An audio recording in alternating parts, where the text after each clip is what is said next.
Kiga Kevin ga akwago aka nna chizo kena. Kiga from kita wala igasimi na.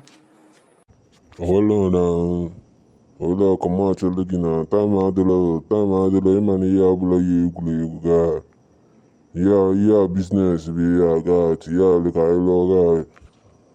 When did igasimi na. Igasimi na kita ya from kita iru teludim se. Suwadalo na koine.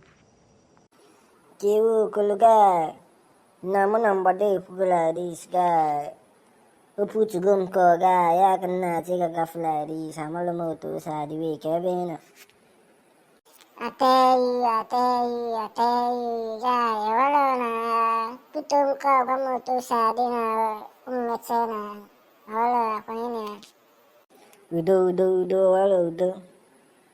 Udo wala. Sha wala. Ta sinyaman ta kena na sinyaman. Yeah, malong we go. I forgot some nigga baby isana. Why you gonna do like this? Butu sinyaman butu. Kena mana kaya ini fizi. Take your food now, boy. Go and get the money away. I tell you, I don't see him. Wala na, I get was number.